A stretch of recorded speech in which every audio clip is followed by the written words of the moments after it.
Loyalty is one of our most frightening precepts. On its surface, an absolute dedication to ideology, a nation, or a person might seem honorable. Often, in fact, loyalty is considered the most prized of attributes one might find in a man or woman. But unless you've seen loyalty in truth, you may want to reserve your judgments on its worth. For there is no trespass which cannot be excused with loyalty. There is no line that loyalty will not let you cross. There is no limit to the cruelties loyalty may let you commit. Hello, my name is Tyler Bell and you're listening to the Westside Fairytales, a collection of short horror and dark fiction stories written, read, and produced by me. Today's story will let us see the furthest limits to which loyalty might push us by putting us in the shoes of a soldier faced with unthinkable duties. In the last months of a war he does not yet know has all but ended, he'll be pushed to carry out orders beyond the scope of anything he's ever, even in his worst nightmares, thought could come to pass. And we'll see if those golden tethers of loyalty, so valuable and yet so easily broken, will bend him to the task at hand. But before we get to that, I'd like to make a couple recommendations. If you're new here, every episode I recommend a piece of literature I like and something random from the world of horror. Today's literary recommendation is Night by Elie Wiesel, an autobiographical account of Wiesel's life as a Jew during the Holocaust. To say that this is an intense piece of writing is putting it fairly plainly. It's an extremely blunt and direct account of the horrors of that awful time, but also a gripping look into the misguided attitudes that allowed such atrocities to be committed. I would say it's one of the most important pieces of literature written in the 20th century, and an absolute must-read. I'll leave a link in the description. Today's random horror recommendation is the 1997 original release of Silent Hill, a video game from Japanese developer Konami. Silent Hill is probably one of the most incredibly frightening games of all time, choosing to be unsettling and suggestive more than outright gory. Its blending of dark visuals and Lovecraftian storytelling work unbelievably well despite the limitations of the PlayStation 1 system. And, though the controls and graphics have not aged perfectly, the reissues of the game are certainly worth a visit. The plot itself revolves around a man, Harry Mason, trying to find his little girl in the eponymous town. During his quest through foggy and inexplicably blood-stained streets, he encounters horrific nightmare creatures and the occasional odd local, all of whom are experiencing the town in slightly different ways. You absolutely should give this game a go if you're a fan of weird and creepy experiences, and especially if you like horror games of any sort. The original is basically out of print at this point, but there are some versions still floating around that you can play. I'll leave a link in the description. Now, without further ado, here's today's story. The Gates of Heaven.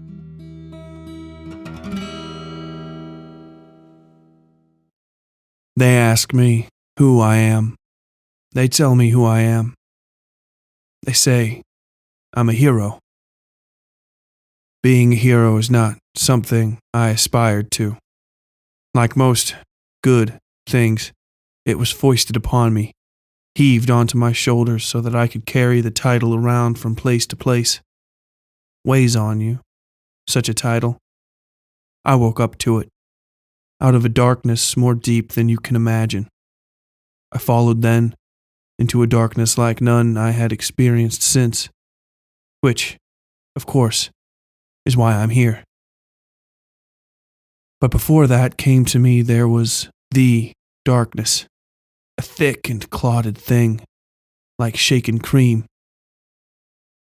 What memories do I have of the time before? I recall hills, yes, and the gullies between them, men doing upon each other what we're told our whole lives to avoid on pain of death. But to dodge then is the greatest injustice, eh? when your metal's tested, when the knife is out of the drawer and in another man's eye, when the world goes topsy-turvy. I never wanted to hurt anybody, but like that title, it was dropped on my shoulders. I'm rambling.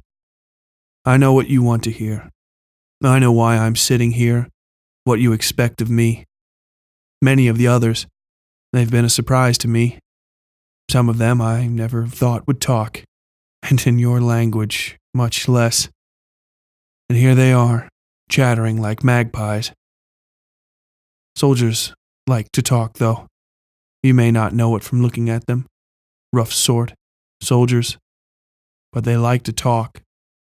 I woke to talking. It seemed like maybe just a second had passed. I remember the flake of steel, skipping over the dirt like a stone on flat water. It came at me quickly, but my mind saw every lone second of travel. It hit Walter before me. If not for that, I'd be dead. But it did hit him, turning the front of his head into a scatter of wet flesh in the microsecond before it took me in the chest. I remember nothing else of the battle. There are others I remember. Trafalgar, of course, and Edinburgh before that. Only a little remains of the months I spent on the Somme, watching the earth movers tear down this wall and that, until the arrondissement looked like a collection of bad teeth. And after Paris, there is little else. The shapes of memories, the ideas of them, but not the memories themselves. They called in a group of officers when I awoke. They sidled up to my bed and applauded, then pinned a medal right onto the thin fabric of my hospital gown. I asked the first one who spoke to me if I was dead, and he told me no, I wasn't. I had survived a terrible battle. I was a hero. A hero. Such a word. I felt gray when people put it on me, thinking of the other men who'd stood beside me, who were still standing out there. They felt as flimsy as ghosts, though, after I'd woken. I couldn't remember a single name, a single face. I'd lost a lot of blood, even died a few times in surgery. That's what they told me. But I felt like maybe I hadn't woken up at all. My commanding officer, a man named Mansour, who I'm sure you all know, he came to visit me a few weeks after I'd woken. He had bad news about the front, about my condition. He told me I'd never fight again, and I didn't know how to feel about that. Before the war, I was a milliner's apprentice. I worked in a fancy hat shop, and I was terrible with the needle and thread. But I'd taken well to war. I'd liked fighting when I first got a taste for it. But that dulled after a while, like all tastes do. Most of my friends, my fellow soldiers, they came to the same impasse eventually, though they took different paths after arriving. I threw myself into my work, merely trying to be the best of what life had made of me. Others quit, forcing command to transfer them to non-combat units or, failing that, deserting outright. But some lost themselves to war. There are those who find a home in violence. I don't claim to understand or even sympathize with them, but it should be said that we share a deep kinship. I know how they arrive at the conclusions they do because I was asked the same question. I simply gave a different answer. Any other time in all the universe may have turned up a different result for me. But I'll get to that. Mansour told me that, though he regretted it, I was no longer fit to serve in a combat capacity. He said it like he was telling me I'd died, like I was dead, and hadn't quite figured it out yet. Truth be told, I feel like that often. There is no escaping it. Your name came up in a recent meeting, Mansour told me. There was a pause, as if he expected me to speak, but when I didn't, he continued, "Have you heard of Camp Beechwood?" I told him I hadn't.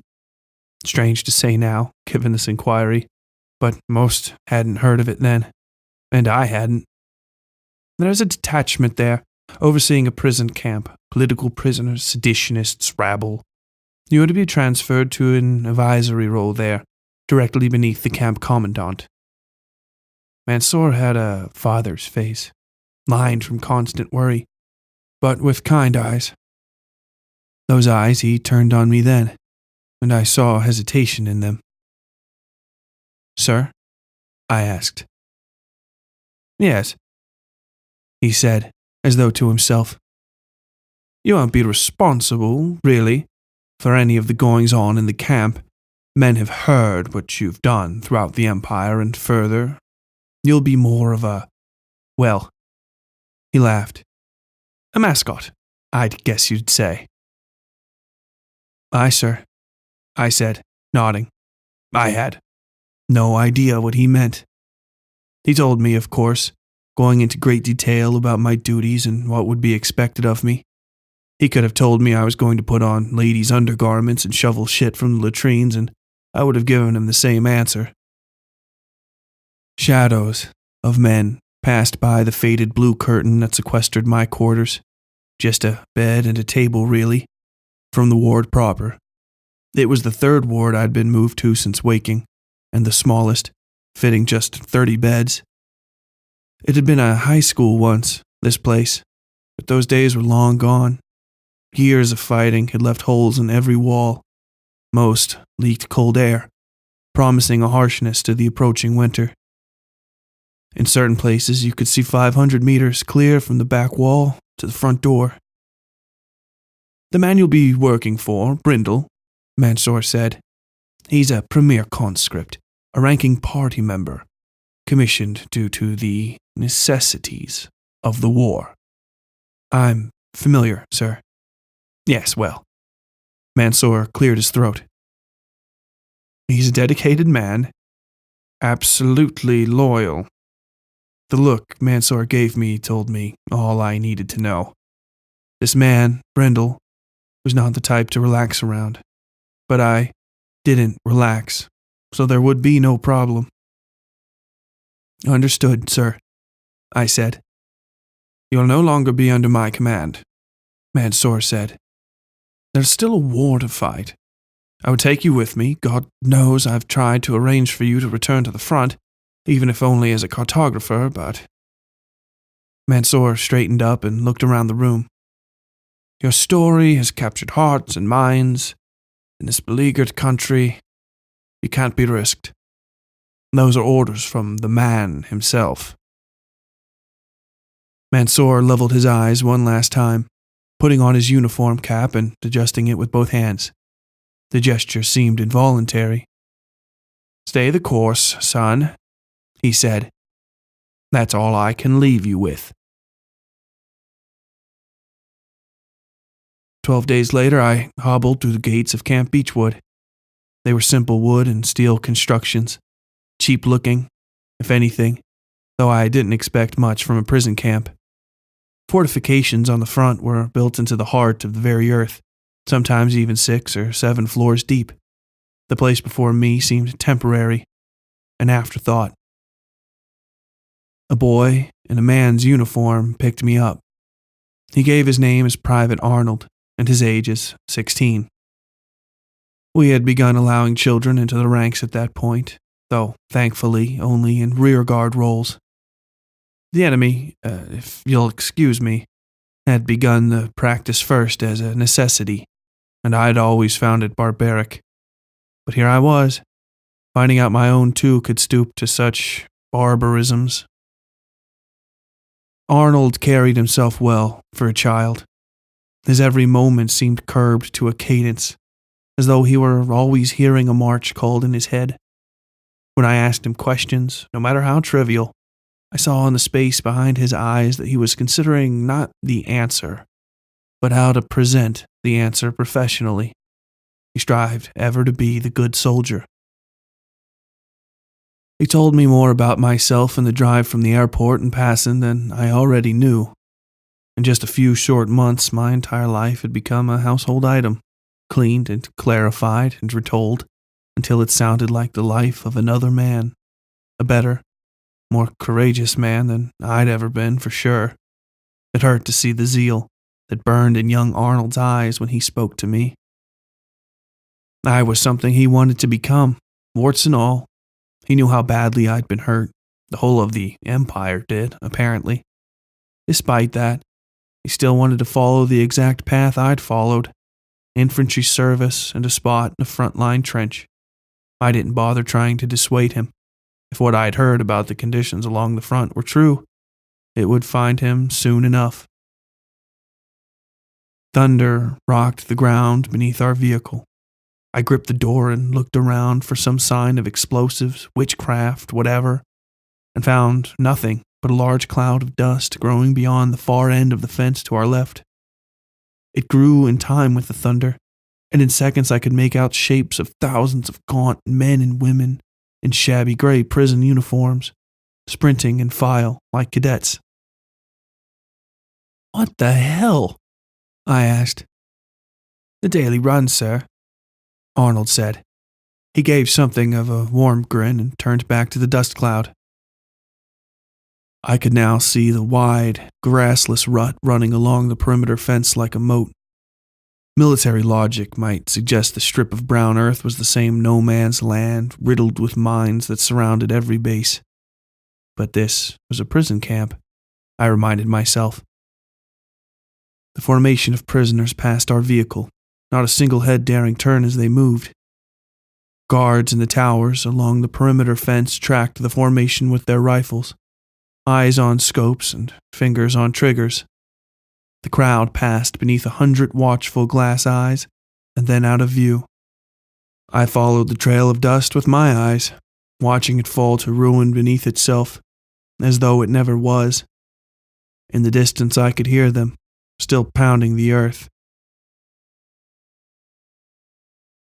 My bags were deposited inside a repurposed chalet the base had been built around. Officers' quarters, I was told, before Arnold led me to a plush room on the second floor. Some of the former occupants' belongings remained, but nothing of any great importance. A shaving mirror, reading glasses, a copy of Common Lead's Book of Counted Sorrows lay on the shelf over the bed. I remanded that to the waste bin without removing my gloves. Rumbling in the floor rattled the bin onto its metal rim, and I looked outside to find the runners in formation. Out of motion, they were a sick and sorry lot. Most suffered the worst sort of malnourishment, their eyes made insectile by sunken sockets. Their leader dispersed them, and they trundled away to the rows of brown wooden barracks houses that made up that entire side of the camp. A second row of wire rimmed its perimeter, a waist-high reminder of where not to tread. Arnold called me downstairs a moment later, and I met Brindle. He was a tan, reedy man, with a well-developed chest I now saw streaked with sweat. I recognized his red trousers as belonging to the pacemaker for the running formation. Clear, blue eyes looked at me over top high cheekbones and a dense red mustache.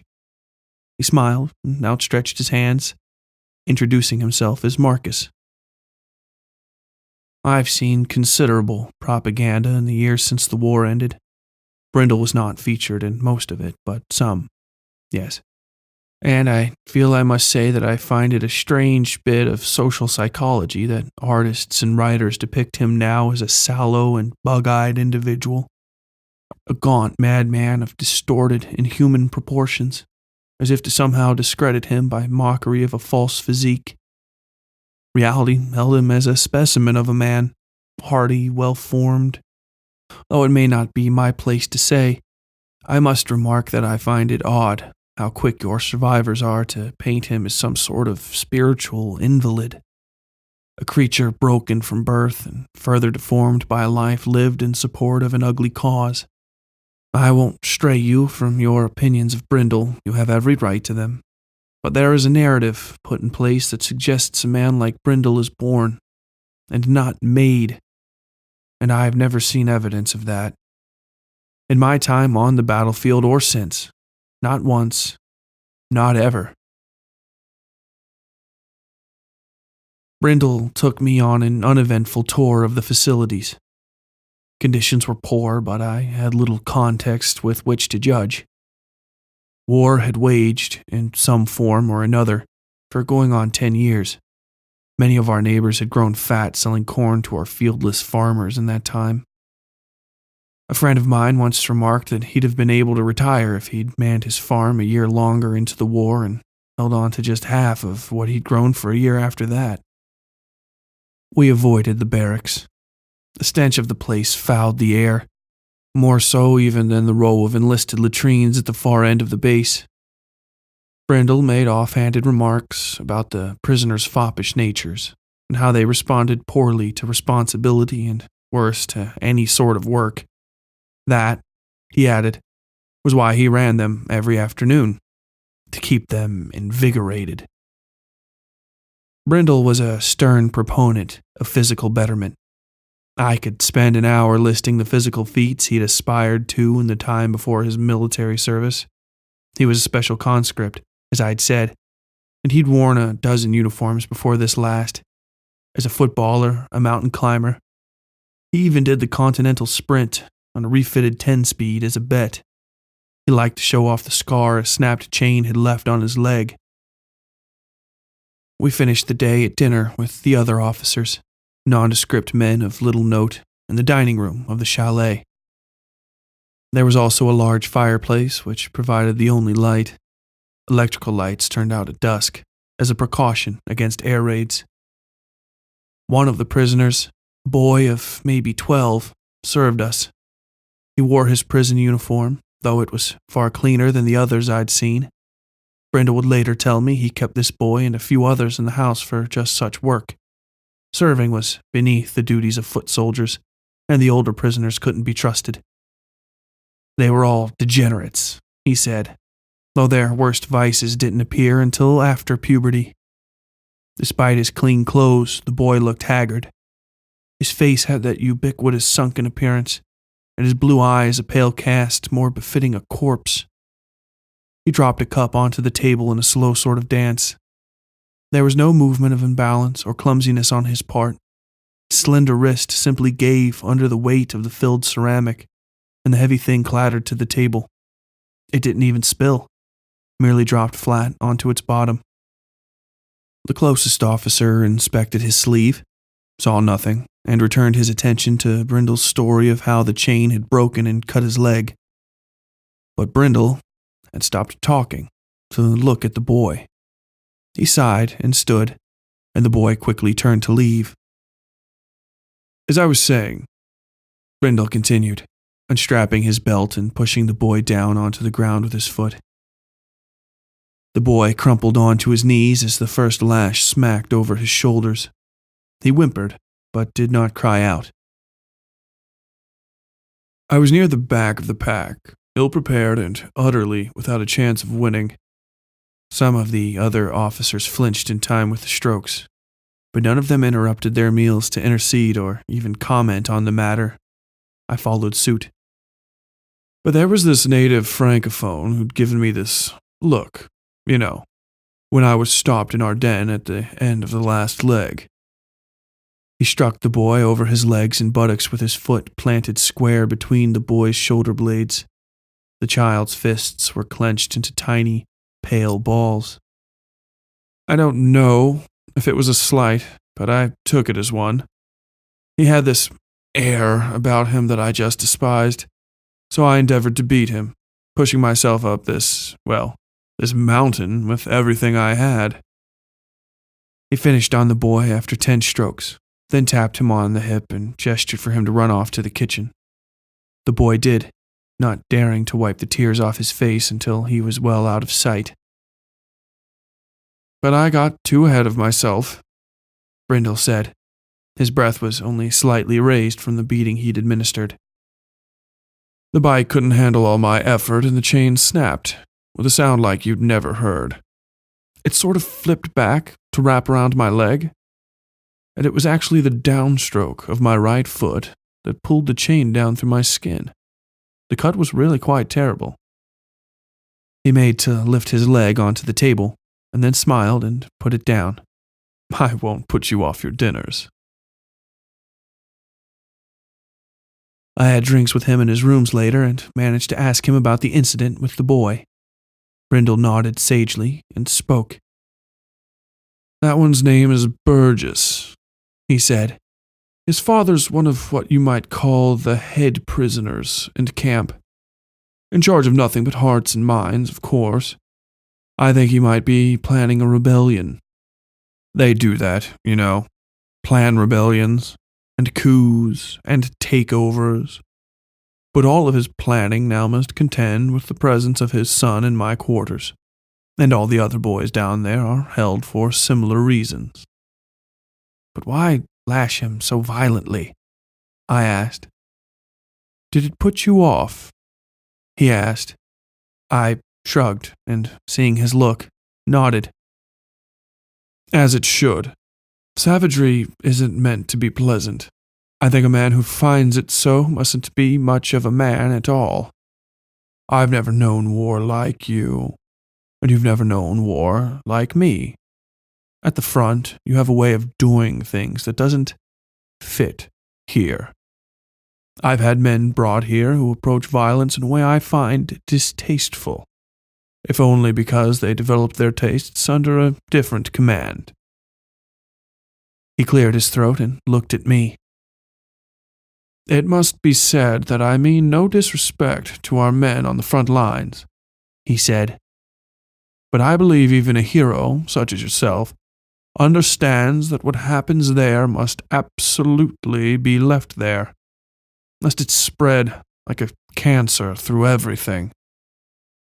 He set his drink down and looked at me more deeply, trying to find something behind my eyes. That boy spilled a drink 2 months ago, and was lashed for it. Twice, he said. That was right into the lap of one of my officers. A mistake? Sure. But it merited justice that I let the man offended deliver. I said not to let it happen again. He rubbed his mustache between his fingers. Today it nearly happened again. Did he spill? No. But I do not allow second mistakes. That creates a trend, a chance for him to see how much further he can push it. Brindle poured himself another drink. Today's faux pas is tomorrow's insurrection, he said. Control is tantamount above all else. There are only 2 punishments in my camp. You are lashed or you are shot. Anything else is a half measure. If to only encroach on that second spill is 10 lashes, then the boy understands the extent of my resolve. It was not long before I saw Brindle's resolve tested. The resolve of every soul in the facility, really. A camp near the front, similar to ours, collapsed under the weight of enemy onslaught, and all its problems were transferred to us. Its prisoners, its lack of equipment and resources, but none of the men. Our overcrowded prison was now facing starvation, in days rather than months, and so Brindle acted. There was a run in that first hour after the new prisoners arrived. They were herded to the gates on foot, haggard from marching however many hundreds of miles over the past month. I believe I was the only man on that base who did not expect what came after the run began. My simple mind was still grappling with the possible answers to the lack of food, of water, of medical resources and billets and latrines. I was still pondering these like a fool when I heard the first gunshot. My mind connected it to a starter pistol, as though this were a real race instead of one of Brindle's mad runs. But when I looked, I found one of the new prisoners, an emaciated old man with no shirt, crawling in the dirt. One of the guards on the ground by the gate nodded to the nearest tower, pulled his sidearm, and executed the man on the spot. The suddenness of it startled me. It was no great logical leap to realize the man had fallen behind during the run. There was screaming now, but only from the new prisoners. The veterans of this place knew not to waste their breath. The gunshots grew like a storm. I saw smoke pouring into the air, tower by tower, and men, women, and children falling to the ground as they fell behind the pack. 2 guardsmen with red flags stood by the camp gate, steadily clicking off numbers as the prisoners ran by for a second lap. Brindle ran ahead of the pack, a mad grin on his face as he raced through the dead bodies his game had left in his path. I cannot even say I was dumbfounded. I was beyond any earthly feeling watching this insanity. A part of me that had never spoken before told me how happy I would have been to have never woken up in the hospital. The guardsmen waved their flags after the next lap, and the gunfire ceased. "What sort of mad hell was that?" I asked Brindle as he strode away from the pack. I believe some part of me wanted to sound angry, but I only managed to be confused. "There was a shortage of supplies in camp," Brindle said, "and only so much work to be done." He took a towel from a guardsman and dabbed the sweat off his body. "Now there are both work and supplies in plenty." He smiled. "The only other options are to starve them to death or let them go. If you think of a better plan, I'll gladly hear it, but this is the most fair solution I could dream up." I looked over the river of death surrounding the camp. It nauseated me. I had never seen such a thing in my life. Not on the front. Not in my worst nightmares. Worst of all, I could see the ugly logic behind it, and I couldn't think of a better way. I watched the living pick amongst the dead, most of them too broken for sorrow. All save one boy, who might have been the brother of the kitchen boy. I don't know what snapped in his mind, or who it was he had in his hands when his eyes met mine. He turned to the dead man on the ground and whispered something nobody could hear. Then he grabbed a rock the size of a melon and ran at us with it. Brindle gave me a surprised look. "Can you do something about that?" he asked. I drew my pistol and turned to the child, who was maybe 50 yards away and couldn't even crush a sparrow's egg with the strength remaining in his body. I told him to stop, screamed at him, but he did not. It took maybe 10 seconds of yelling before he'd drawn too close for me to risk it. Risk what? I don't know. The respect of the other men, I suppose. I could have downed him with a raised foot, tripped him, slapped him. The boy posed no threat to me or anybody in all the world. If I had been fast asleep, he could not have killed me with that rock. Still, I shot him in his little bird's chest, and he crumpled with a pained look on his face. There was confusion, too, as though someone so young could not believe such a short life had already ended. No matter how long I live, I know I will never wear such a look. "I don't suppose he'll ever spill another drink," Brindle said glumly, sighing and handing the towel back to the guardsman. A lone crow lit the wire over top the gate. Not the brother, then, I thought. Not the brother. The boy stayed with me, and the memory of the preceding violence, as though it had stained my skin. Brindle had me oversee the destruction of the bodies in a series of fuel-filled trenches at the base of the hill behind the camp. I could not meet the eyes of the prisoners. I had no words. There was no recourse to their suffering. I watched flesh slough off the dead, understanding I was well and truly trapped in this place. I had hated the men who might become these prisoners when they lived opposite me on the battlefield. Hate is healthy in that environment, like pain and thirst and fear. It keeps you alive. It keeps you searching for the next move, expecting the next attack, envisioning the next victory, preparing for the next horrific loss. I could not have wished this on these men and women, these children. I could not have wished this hell on anybody once faced with its realities, but I thought that maybe I had sometimes, sitting out there in the trenches. We had a cavalier attitude toward death on the front line, and in the training preceding it. I feared now, smoke from the burning dead warming my face, that I had asked this of God in some moment of weakness, and the survival of I and my country had been placed in the hands of the devil in punishment. I walked the walls at night.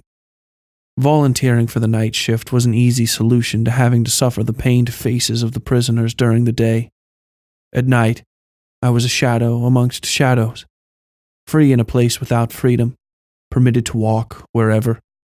So I found myself tracing the wire walls of the compound, climbing the towers and trading cigarettes with the men. Tower 1 stood beside the main gate, and it was there that I saw the first shadow.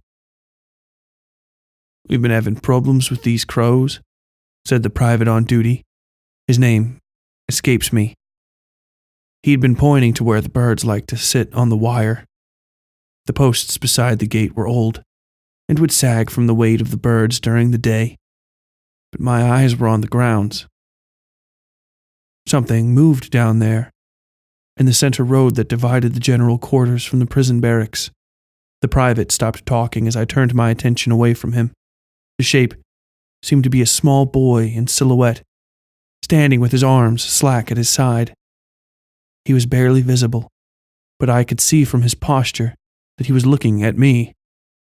I held my hand to the private. "Your flashlight," I said. He obeyed immediately, and I shone the beam down at the dirt. The glare of the light blinded me. My eyes adjusted. Nothing. I swept the light back and forth. Shadows danced, but none of them belonged to any child of flesh. "Sir, there's a strict lights out order," the private said. He sounded worried. I doused the thing and handed it back to him. "I know," I replied. The night was far darker now. I could see nothing of the private's face. It was a black void beneath the moonlight shining on his helmet. I thought I saw something, but I was wrong. I looked again and saw nothing but the pale blanket of stars sitting high and free above all this darkness.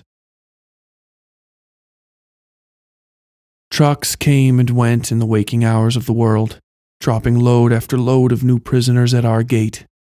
I hid in my room, sleeping through the day like a ghoul, crushing my pillows over my ears to block out the thunder of pounding feet and gunshots. Snow fell outside my window on the second day of my 3rd month at the camp. Reports given by Brindle's chief of staff suggested our mean prisoner population had only dropped by a total of 1 person in that time. Brindle sought me out during a night patrol. "This isn't necessary, you know," he said. I gave him the proper greeting and he shushed me with a raised hand. "You don't need to patrol at night. They aren't going anywhere. The only thing more resolute than our men here are these gates and walls." He cocked his head to the side. "Is something bothering you?" "The runs," I said without hesitation. My voice cracked. "The nature of this place, sir. I am shaken by it." Brindle laid a kind hand on my shoulder. "Then we'll transfer you away," he said, meeting my eyes, "as soon as that's possible. I am sorry this has affected you so. Given your duty on the front." He let the thought trail off, then let go of my shoulder and looked over the prison barracks. "I knew a man in Belvedere, where I grew up. He raised and slaughtered pigs, talked tough about his trade, but it was well known he couldn't harvest his crop without a visit to the liquor store first. Brindle smiled and let his eyes fall to the ground. His son, he continued, lacked the stomach for even that and went into politics. I opened my mouth to speak, but my breath caught in my chest. A group of prisoners were standing in the shadows beneath the nearest set of barracks. Moonlight reflected off the snow to shine in their eyes. But apples don't fall far from apple trees. Brindle saw my face and turned to find what I was looking at. Do you see those prisoners, sir? I asked. The group remained stock still, a menagerie of men and women. I could see no fine details, but the shreds of clothing hanging off their bodies were plainly obvious. Brindle's head snapped around and he brought out a flashlight, shining it between the barracks. Nothing. The forms of the people I'd thought I'd seen burst apart like so much smoke. Where? Brindle said. I cleared my throat, looking at the empty pathway where he'd focused his light. Must have been a trick of the light, I said. Traces of what smelled like a diesel fire found my nose. Brindle smelled it too, raising his nose to the wind. He shook his head and stowed his flashlight. Those burn pits need to be filled and covered over, he remarked to himself. He started walking back to the repurposed chalet, something clearly on his mind. Sir? I asked. He stopped and turned. Moonlight found his face and I could see that he'd lost weight since I'd last spoken to him only a week before. Even this frail illumination showed the deepening lines in the skin around his eyes, how they cupped to hold shadow. A transfer, he said. That's probably best. Get you out of here. He looked around and then waved a hand over his head. Dismissed. Carry on. I acknowledged the command and turned back to the alley. The shadows had returned. There were a few more now that I could see.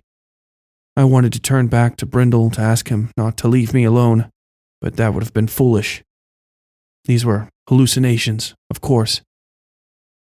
Whatever transfer I got after admitting I'd lost my mind wouldn't be to the sort of place I'd have liked to retire.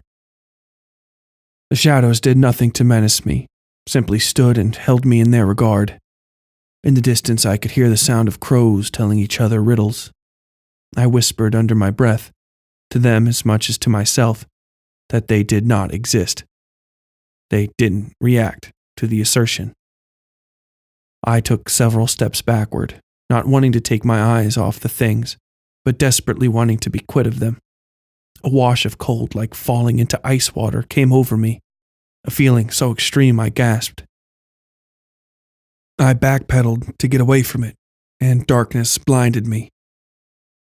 I could feel it against my skin, pressing over every inch of me like water.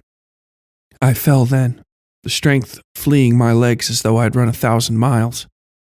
It was hot and dusty, the summer sun sucking every drop of water from my mouth. I had fallen, and I knew what that meant even as the glass eye of the rifle flickered at the top of the tower. It flashed, and I clutched my heart, fading and fading and fading.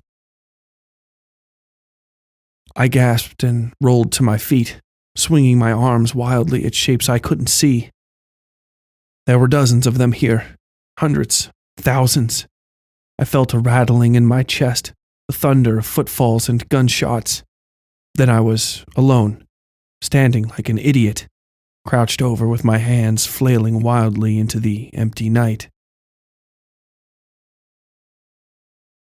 Did the others see the shadows? I don't know.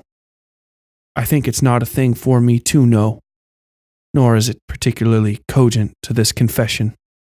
You may or may not believe this thing happened to me, but given your gods and how you worship them, I think that perhaps you do.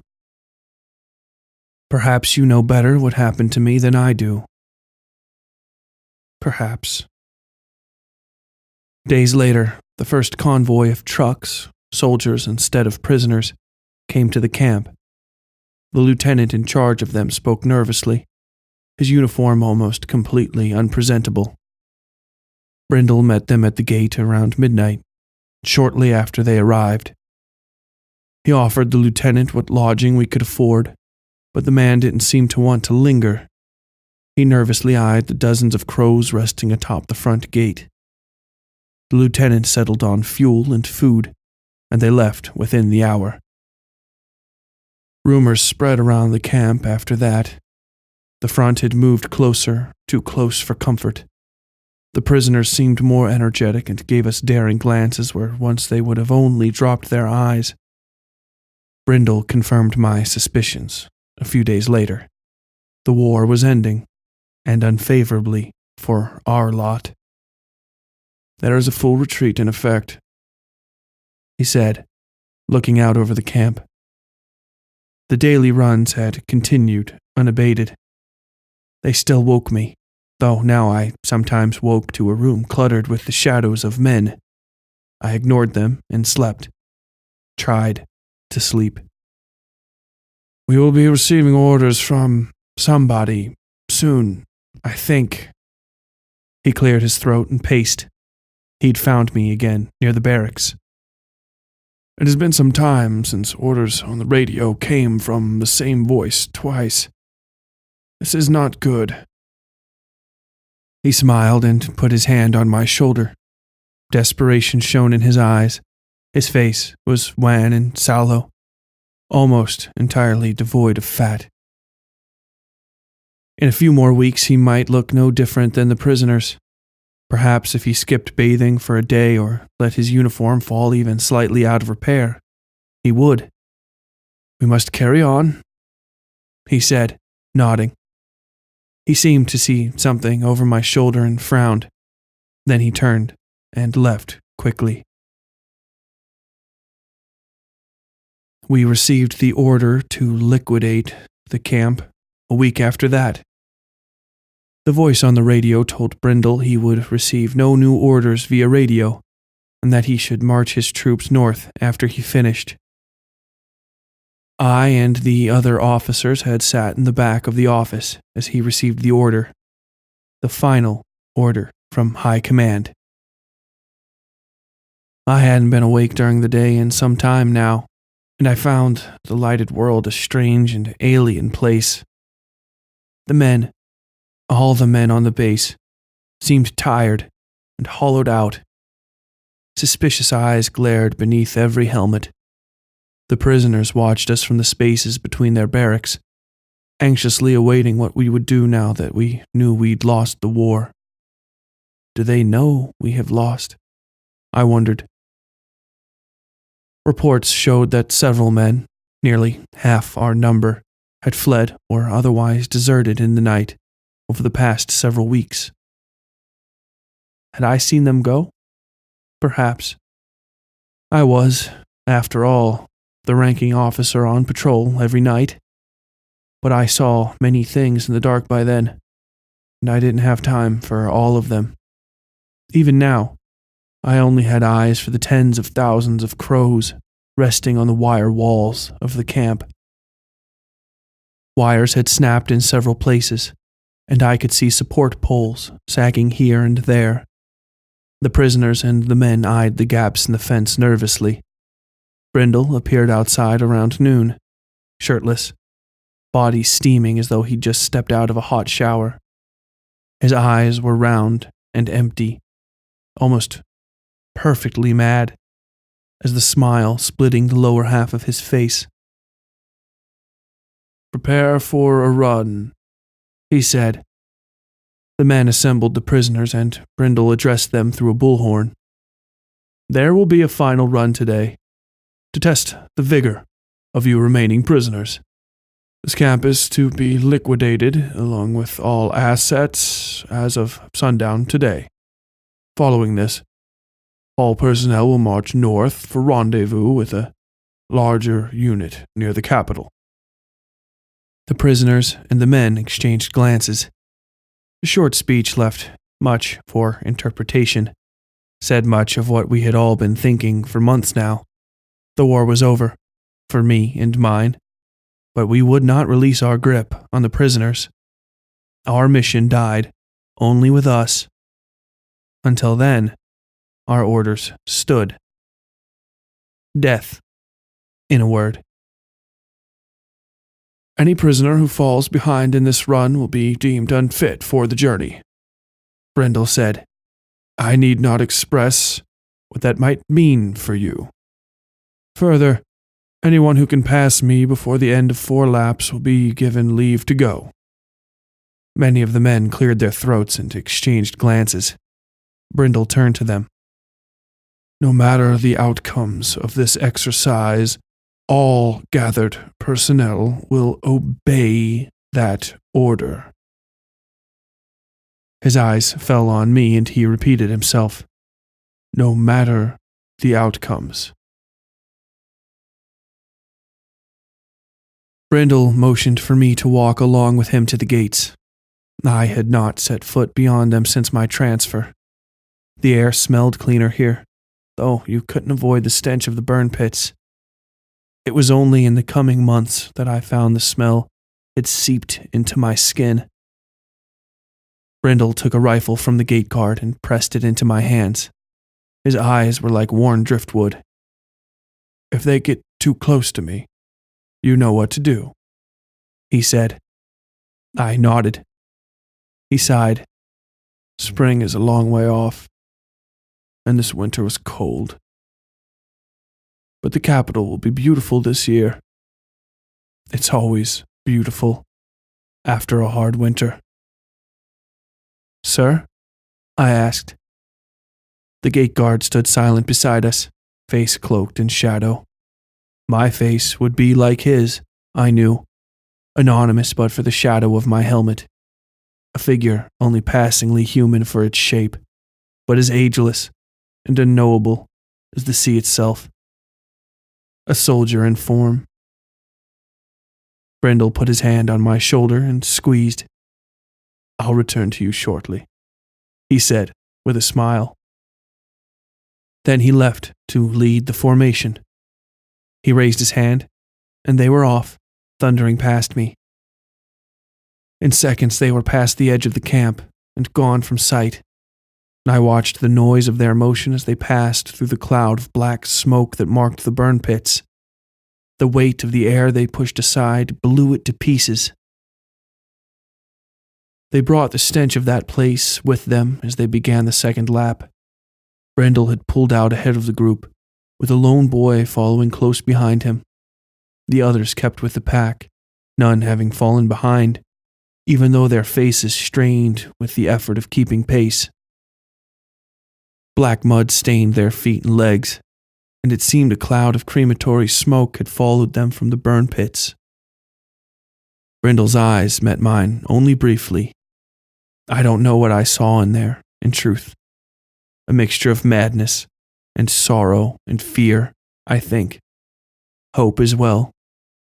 Above every small emotion was the face of a contender, an athlete who would not cede ground for any reason. The boy behind him, nameless, emaciated, wore the same expression. He ran like death himself, not willing to be cheated of a soul. Smoke covered the runners more heavily on the second pass. It fell like funerary silks over the shoulders of the prisoners, flitting in the breeze, never quite dispersing. The birds that had sunk the wire walls of the prison camp over the previous months took flight. They fell in amongst the prisoners, vanished into the fluttering dark. The third pass. Brindle's teeth were dead set, eyes wide and focused on some point beyond anything mortal man can see. The streaming smoke hung from him now too, dancing blackly amongst the steam pouring off his skin. The boy was gaining on him, but Brindle would not cede the lead to him. I heard the first crack of gunfire and turned to see a man fall to the ground. But there was no man there, merely a thick cloud of oily smoke dissipating on the ground. Then the walls were ringing with gunfire. Some runners held their hands over their heads, but none of them faltered in their pace. Black forms slipped behind the pack over and over again, lurching and shaking as the bullets tore them to pieces. But there was no blood, no bodies, merely smoke, thick and black, that rested in depressions in the ground like oil. Soon, calls of empty came from every position along the wall. Men yelled for more ammunition. I had not fired a single shot.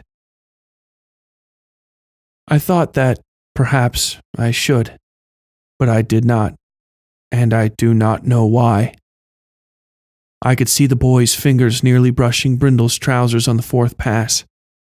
More gunfire resounded, and still not a single drop of blood, not a single human body fell to the ground. One of our men screamed and threw his rifle to the ground. Then he ran for the woods. Nobody stopped him. Others followed suit. Brindle turned the corner of the prison for the last lap, and I saw the boy swiping at his back. Only the effort of raising his hand slowed him enough to let Brindle remain in the lead. Exhaustion drew Brindle's face back into a rictus. His chest smoked black and white in the soft evening light. And behind him the crowd had seemingly grown to thousands. I raised my rifle, seeing that the boy had nearly caught Brindle. Brindle would have crossed the finish line ahead of all of them, if I hadn't pulled the trigger. The bullet took him in the chest, directly in the heart.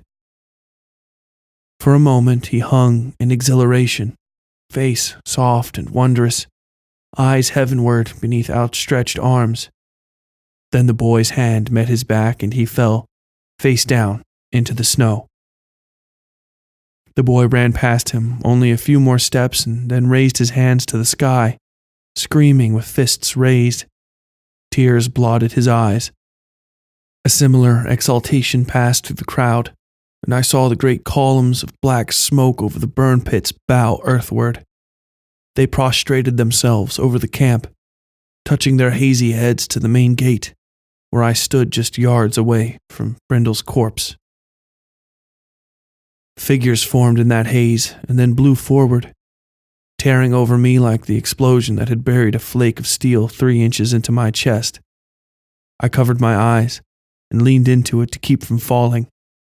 Even squinting, I could see thousands of hands, black and white, stretching down to touch Brindle's body.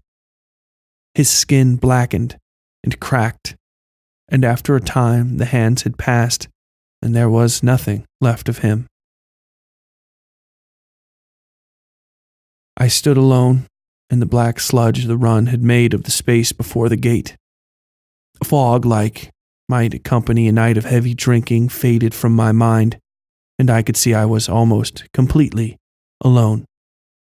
The camp sat before me, sunken and lonely, and suffused with that dreamy sort of blue that falls over everything during winter in the mountains.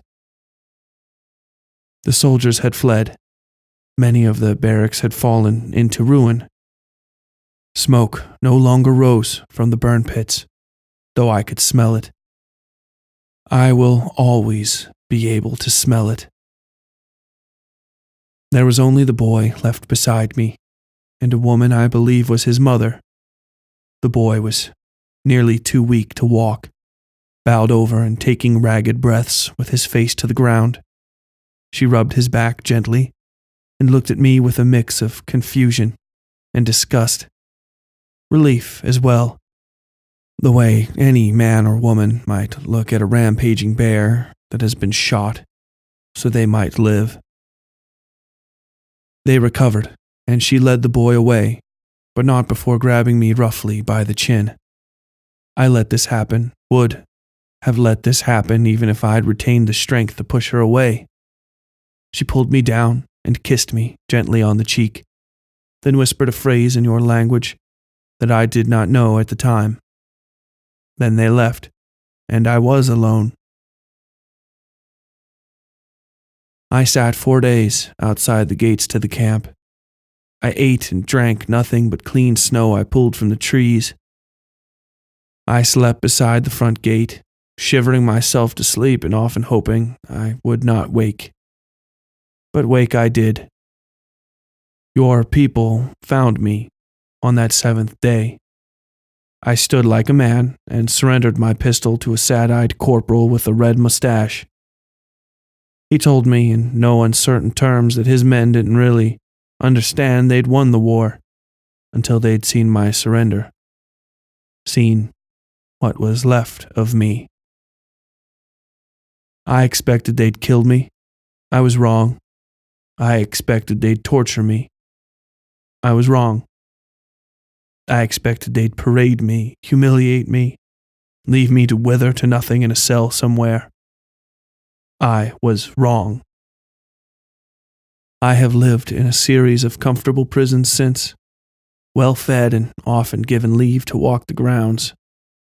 I found in time that everything I thought I knew about my country, our cause, was wrong, even if I hadn't already expected that. Many of the men I served with were captured, and by their testimony, your courts saw fit to release me. I denied your clemency, not just because I don't deserve it, but because I have nowhere to go. I am a dog without a home, a soldier who lost his cause and his nerve. Though whether I lost that nerve before or after it was needed most, I will never know. There is forgiveness for what I've done. I will not allow it for myself. The woman at the gate bent down and kissed me, and in the tongue of my sworn enemy she told me, "You are a hero." And so I am. And so I am. And so I am.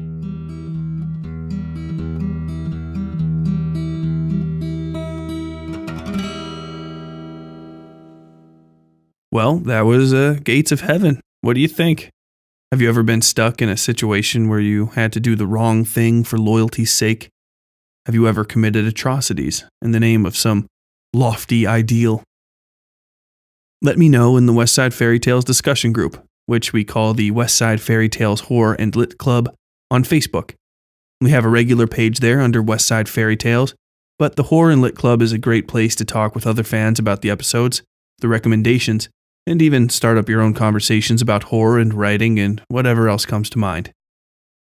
You can also send me a message personally at westsidefairytales@gmail.com or hop on Twitter at WSFairytales or Instagram at Westside Fairytales.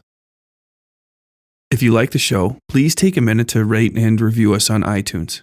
I read literally every comment, and it's a great way to help us rise through the ratings. We've been growing quite a bit lately, but we still have a long way to go, and that minute or so you spend on iTunes could really make the difference.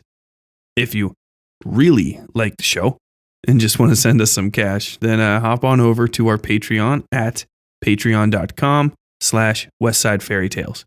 We have tons of additional content for you to access there, basically upping your Westside Fairytales intake to 4 audio programs per month at the $5 level. For just $1, you get early access to the regular show and access to update audio where I ramble and try to get you to laugh. You'll also get early access to the Westside Fairytales Horror and Lit Club audiocast, where I go in depth on the month's book and random horror recommendations.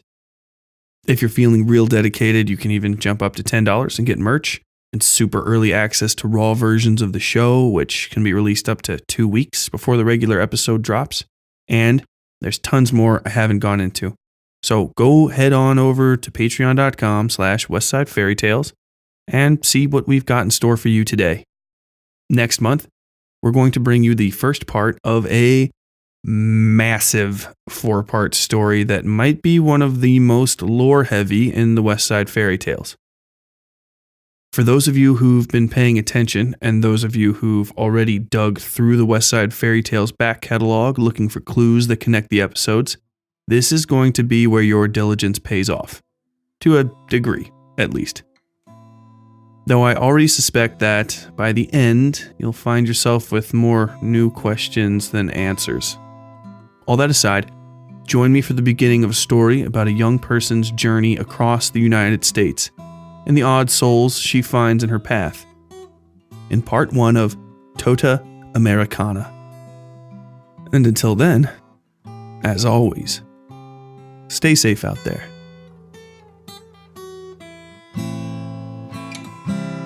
Westside Fairytales is written, read, scored, and produced by Tyler Bell. Episode artwork by Yui Breedlove. All content herein copyright 2019 Tyler Bell.